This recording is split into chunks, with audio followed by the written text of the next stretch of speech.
Le libéralisme, c'est une notion très complexe et c'est une notion, c'est un fait historique. Je vais commencer par des formulations très synthétiques pour synthétiser un peu ma pensée, et puis ensuite je déploierai un peu plus. Le fait majeur, le fait politique majeur de ces derniers siècles, c'est la victoire du libéralisme sur tous ses adversaires. Alors essentiellement donc la tradition, la vision traditionnelle et la vision socialiste progressiste. Il les a terrassés, littéralement terrassés, ces deux adversaires. Et je dirais que même s'il y a eu des appuis financiers, économiques, c'est une victoire légitime. Et je vais m'efforcer d'en résumer la principale raison. Contrairement à ces deux adversaires, le libéralisme a pu vaincre grâce à son pouvoir de résolution et d'intégration des contradictions. Ça, je crois que c'est vraiment extrêmement important. Donc, le libéralisme, contrairement au socialisme, contrairement au traditionnalisme, a une capacité d'intégration des contradictions. Et c'est donc par un consentement de la société, un consentement des individus qui y trouvaient leur compte, que le libéralisme s'est étendu jusqu'à devenir une réalité politique et sociologique déterminante en Occident, mais même un peu quand même aussi dans le reste de la planète.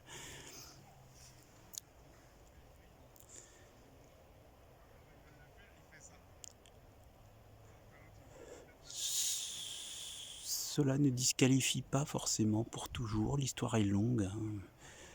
Les deux adversaires terrassés, mais tout de même, je crois que ces deux adversaires souffraient de défauts majeurs. Le premier de ces défauts, c'est de décider à l'avance ce que doit être la société, plutôt que de la laisser être. Le problème du libéralisme est exactement le contraire. Le libéralisme, à force de laisser être, oublie qu'il faut fonder. Le manque de fondation du libéralisme est extrêmement pervers, à long terme en tout cas. Quand il y a des bases fortes et saines dans la société, comme il y en avait quand même en Occident, eh bien le libéralisme fleurit de manière assez belle. Mais quand il a fini par tout absorber de ses fondations, eh bien voilà le triste spectacle d'une décomposition de société. Donc j'ai commencé par dire que le fait majeur de ces deux derniers siècles, c'était la victoire du libéralisme sur ses principaux adversaires. Le fait majeur du moment que nous vivons. Alors là, je ne parle pas de la crise du coronavirus. Le fait majeur de ces 10, 20 dernières années, et je pense des années surtout qui viennent, c'est l'implosion du libéralisme. Et je vais essayer d'expliquer pourquoi. J'en ai déjà donné un aperçu là.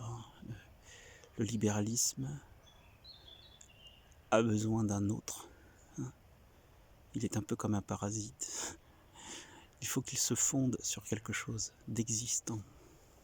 Donc c'est bien beau le libéralisme, mais c'est assez vain en fait. Et tous les penseurs libéraux voilà, sont un peu courts quand même la plupart du temps sur cette question-là. C'est un point aveugle. Jean-Claude Michéa l'a très bien démontré, d'autres auteurs. Moi je suis pas d'accord avec Michéa puisque je suis pas socialiste, mais Voilà, c'est un défaut majeur du libéralisme. Notons que c'est un défaut à long terme. C'est au départ, ça se voit pas trop. Et c'est pour ça que c'est quand même une doctrine très intéressante, très féconde, et qu'il ne faut peut-être pas complètement éliminer. C'est pourquoi d'ailleurs un certain nombre de mouvements de droite essayent de trouver une formule d'équilibre entre libéralisme et conservatisme, les libéraux conservateurs.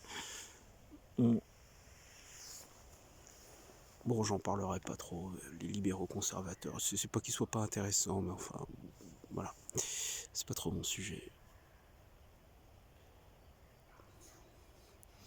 Le libéralisme est d'abord un fait politique, juridique,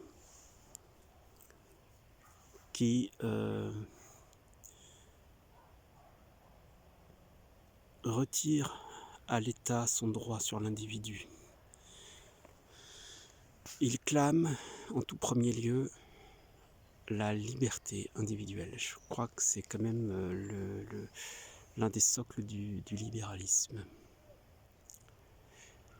Le libéralisme considère que la liberté est supérieure à toute autre forme d'organisation, de principe organisationnel de la société. Les différentes libertés génèrent certes des conflits, des tensions, mais elles ont tendance à s'équilibrer les unes les autres, alors que la société archaïque tient par des structures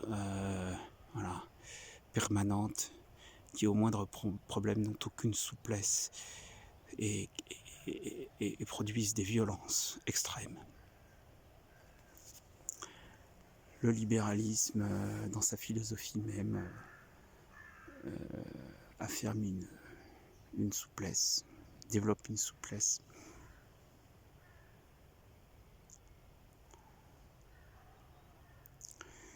Alors pourquoi sommes-nous en train de sortir du libéralisme, ce qui n'est pas tout à fait la même chose, même si les deux sont liés.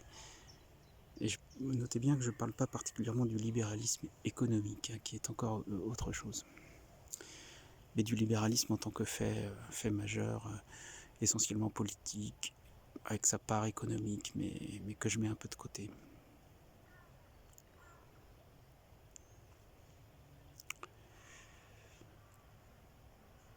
Le libéralisme en tant que philosophie a eu tendance à devenir une idéologie. Voilà le problème.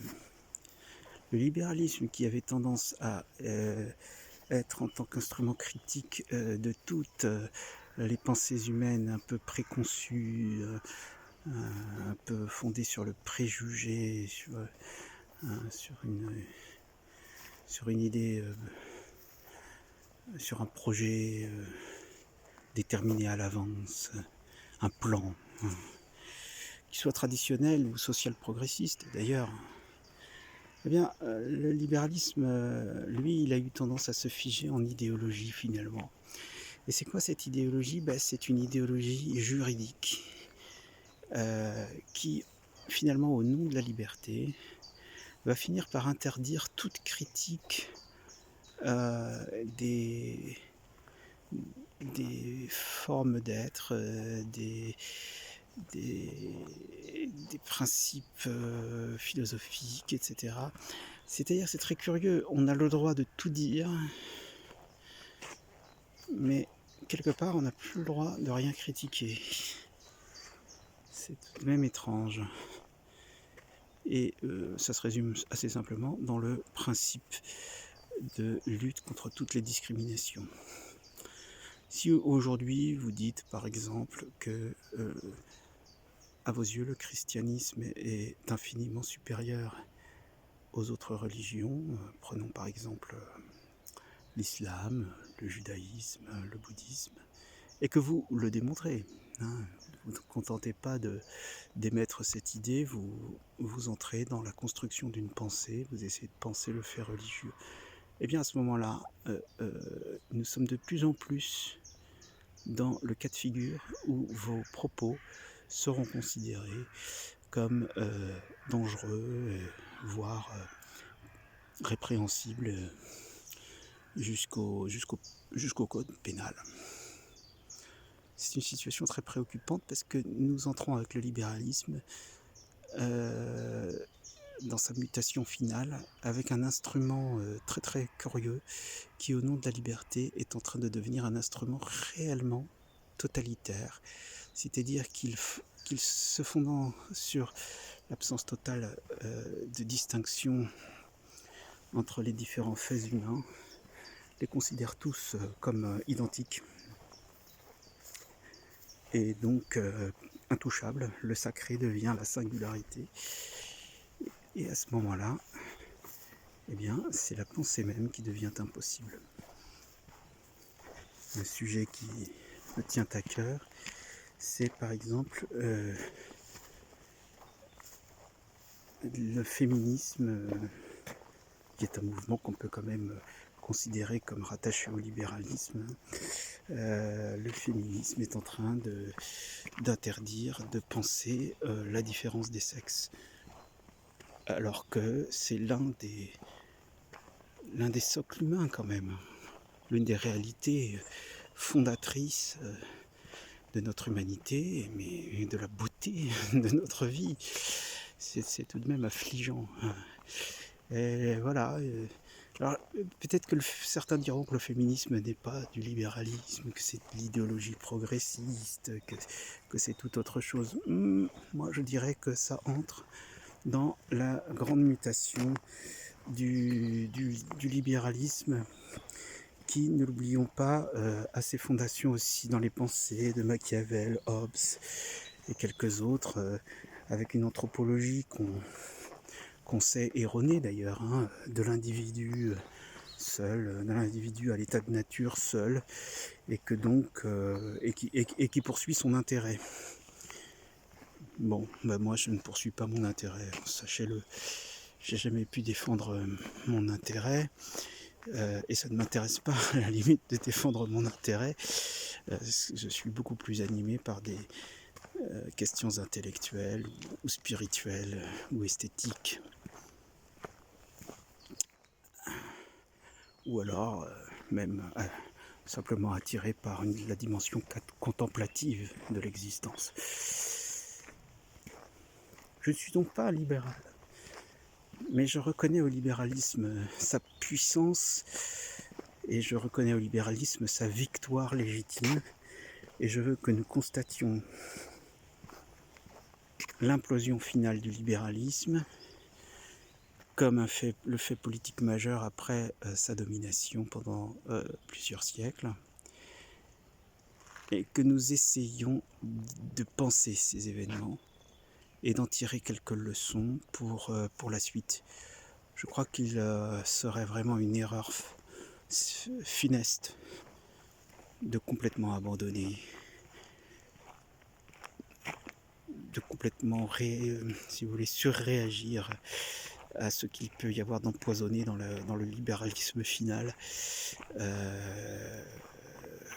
Gardons voilà, une saine distance avec ces événements pour les penser.